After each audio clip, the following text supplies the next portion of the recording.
the level of concern, so far we have like 8.5, 10. Most listeners are in that 8.5 to 10 range. Where should they be? Tim Legler, ESPN, set to join us. As Legs, you know this fan base well. They're in a panic out there. Do they have every right to be in a panic? Or come on, man, they got 2 more games to go here. Well, I'll tell you this. I understand the panic. Obviously, I've lived there a long time, and I know the feeling. But here's the thing I will say. Why they're a little bit justified in this case, even though they're up 3-2. Mike, I'm going to ask you, did you hear one thing that came out of the post-game pressers of any of the key people in this series for the Sixers that gave you hope? That was the most dejected-sounding group of people. They seemed almost resigned to the fact that this is slipping through their fingers. Yeah.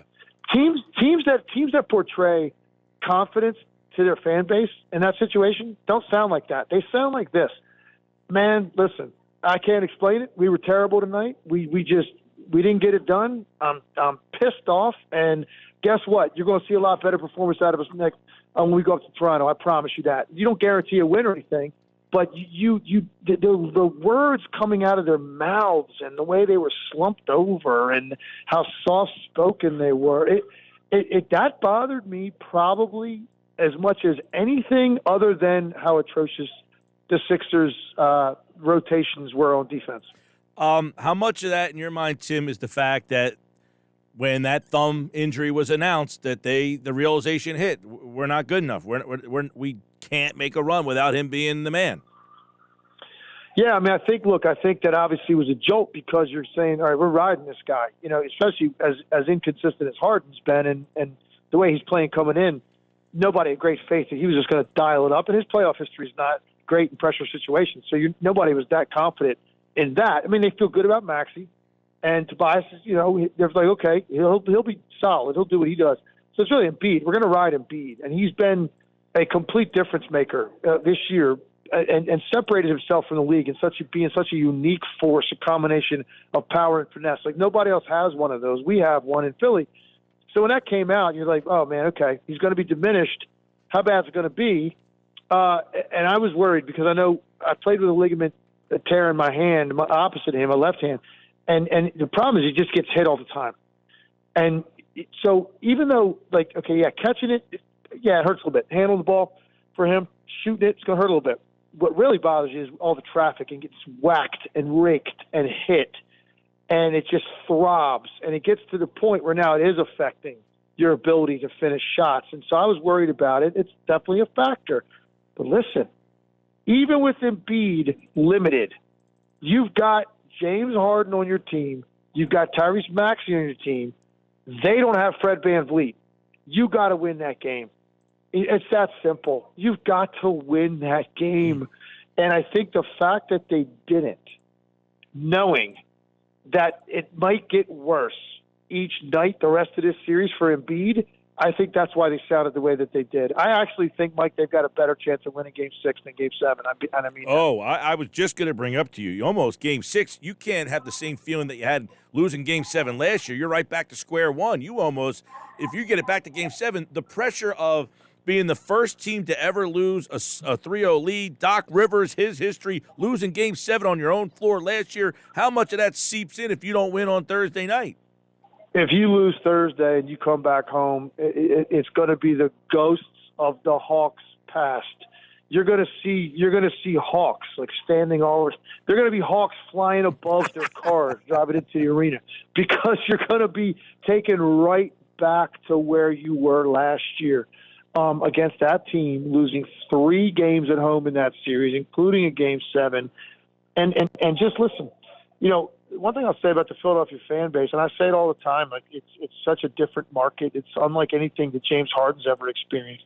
If he thinks he got scrutiny in Houston and Brooklyn, wait till you see what's in store for you if you do not play well in a Game 7 in Philly and they lose this first-round series to Toronto. So even though I say that, it sounds like you're being critical, but I'm really not being critical. I'm just describing it accurately, the way that it is in that market, and particularly as it relates to the basketball team. It's different with the Eagles. And the reason it's different with the Eagles is the crowd's removed more from the field. Like, it's just different. The players do not have that sort of proximity to the crowd.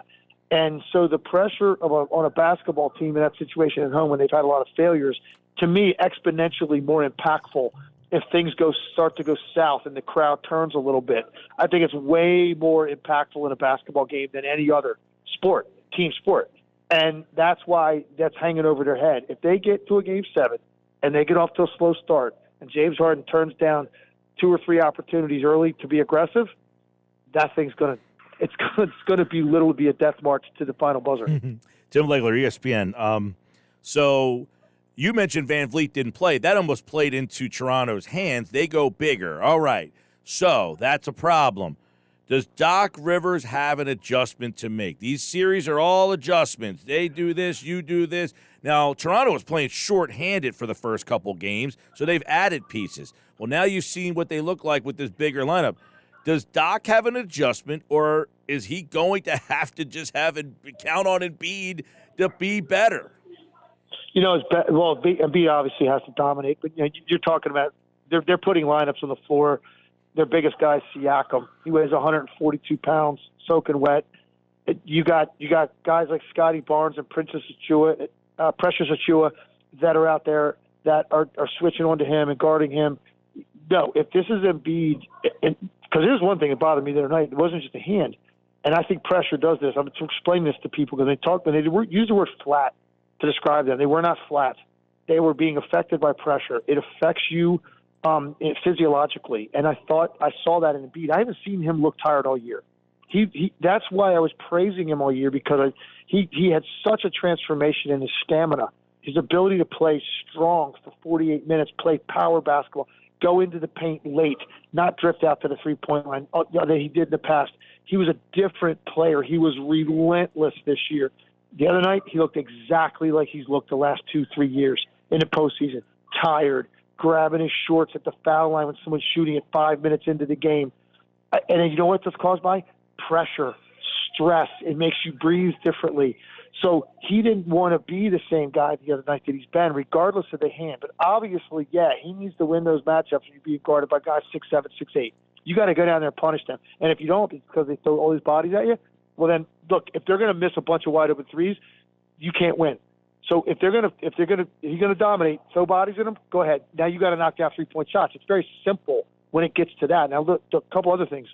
James Harden has got to obviously be significantly better. He hit that first shot the other night. Everybody had a sense of relief. Oh, thank God, James Harden's here tonight.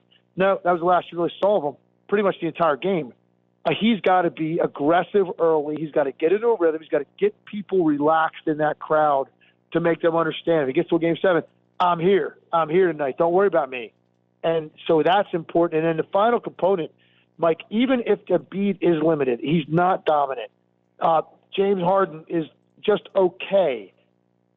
They were so bad defensively on their rotations off the dribble.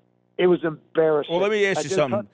A lot of that, and maybe you saw it, they went right after Embiid. I mean, how many times? And I think Embiid's afraid to use that hand on defense, and they know it, and they're going 7 straight possessions. They had dunk, layup, free throw. How many times is the game plan, hey, let's go right at number 21? It's almost as if the Sixers didn't know what to do when they went right after him. Yeah, I mean, and some of those were switches. He's jumping. He's guarding Siakam 30 feet out, and he's out too far. I had several examples of it yesterday. I was looking at tape. He's guarding Siakam. That's the biggest guy in the court. Or maybe there was a switch. He started on somebody else, Birch or somebody. He ends up on Siakam. Why are you guarding him at 27 feet? There's no reason for that. Back up. He can make a three, but a three over you with your hand extended is a tough shot. If you're back at 21 feet, you can still contest it. He's extended too far, so now he's beat off the dribble. So your shot blocker's taken out of the play because he's out on the perimeter. And who's left to rotate? 4 guards. Tobias Harris, your biggest guy. There's no help on the rotation when he was getting beat off the dribble. Now, there's other situations where they were coming at him and he was the rim protector. He for some reason, he's been so good at being decisive this year on attacking or laying back. He was in no man's land half a dozen times the other night. Yep. He was doing neither. He was not affecting the ball handler by stepping up, and he was not taking away the lob by being back far enough. he was just caught in a weird place, flat-footed, and they were either shooting in front of him or they were lobbing it behind him because he was in this weird place 8-10 feet out. And now, look, some of that was not his fault. Some of it was guys were getting blown by on the perimeter, and he had to do something to try to help. And now he was caught where guys were slipping behind him and getting baskets when he had already overextended himself. That's not his fault. In fact, I did one yesterday, and I did a touchscreen on this, Mike. It was pretty funny because there was a 9-point game. They were coming up the floor, 6-7 minutes to go. They had cut it to 9, and as Scotty Barnes is dribbling the ball up the floor, the crowd starts to stand up, right? They sense the moment, and you can see it gradually. The whole lower bowl is up right about the point Scotty Barnes gets to half court. And you know what happened? James Harden, inexplicably, is trying to fool someone into thinking he's going to pressure the ball. He's 40 feet from the basket. He's one of the worst in the league at keeping the ball in front of him. Scotty Barnes blows right past him, goes straight down the lane. Joel Embiid steps up. They throw a lob to Thaddeus Young for a dunk. The people that stood up, they stood up for 4.5 seconds. They sat right back down again. You talk about sucking the air out of the building, and it's like, go look at Boston. Go look at Milwaukee. Go look at Dallas right now, the way that they're playing defense. Miami. You just don't see those teams give up something easy when they need a stop. You might make a shot. You're not going to get some dribble line, straight drive, 5 seconds into the shot clock for a lob dunk. Yep. It was a joke. I mean, and that's, to me, you talk about how they're going to win if it beats limited. That's how. You go to the film and you tighten that stuff up and say, this is ridiculous. This is like it's a training camp drill getting ready for the next game. It's shell defense. Help, recover, rotate, close out, hand up, box out. It's literally that fundamental, and they did none of that stuff the other night. Last one for Tim Legler. We appreciate it as always, Tim. Doc Rivers today, defensive. He was questioned about 3-1. I mean, he's got more than anybody. He says, well, no context. First time, I have Orlando. We're the 8th seed. We shouldn't even have been 3-1. That should be good coaching job, not I blew a 3-1 lead. Then he talked about Chris Paul being hurt, one leg. They weren't the home team there, had no court. He said, I'll take the blame for the bubble, but we're in the bubble. Anything can happen in the bubble. So, my goodness, man. How much of a role does Doc have in this whole situation? Enormous role, enormous. And I know that's who Doc is, right? He deflects, and he gets defensive. And earlier this year, he said, "I've earned it," basically saying, "I won a championship in 2008, so I've earned the right to never be questioned again." Basically, what he was saying to the reporter that day. Yep.